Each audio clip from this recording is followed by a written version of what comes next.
My name is Ingrid Therwath. I work at the Centre de Sciences Humaines in New Delhi, in India, and there I head the Department of International Relations. For the past 10 years or so, I've been working on the Indian diaspora and the relationship between the country of origin, India, and the different countries of residence. Gradually and quite naturally, I worked on the main component of the Indian diaspora, which is the Hindu diaspora. Um, and that led me to look at the nationalist the global Hindu nationalist network. So global, by global I mean in India, of course, but in basically all the 110 countries where the Indian diaspora, it's a 30 million strong diaspora, is settled. Um, my corpus was not very difficult to elaborate for a very simple reason. That reason is that um, a very dense offline network pre-existed for decades, the online network. So there's already a very dense network offline, whose center is the RSS, is the Rashtriya Swayamsevak Sangh.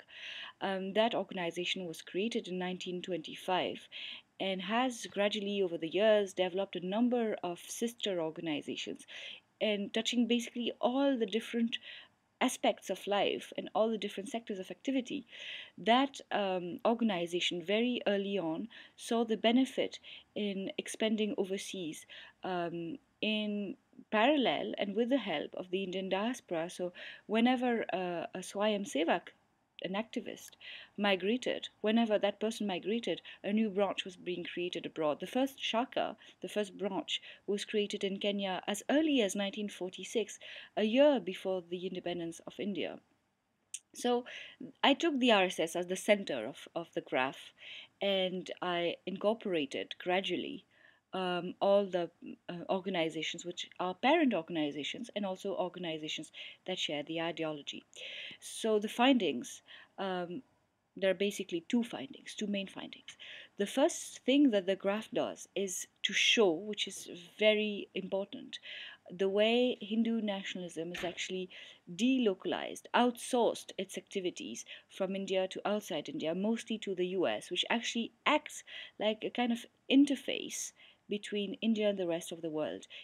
The US has become the new center of Hindu nationalism. It is something that a lot of people know and feel without being able to prove it. So that's a strength of the study. The other thing is not so much what is visible, but what is not visible. Sorry, what is not visible. What is not visible uh, does not mean it's not because it's not visible that it doesn't exist. It's not visible online because there are strategies of discretion.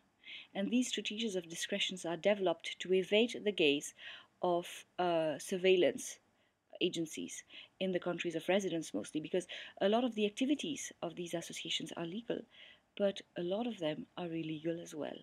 So these two findings combined together, the outsourcing of the activities and the invisibility of a lot of existing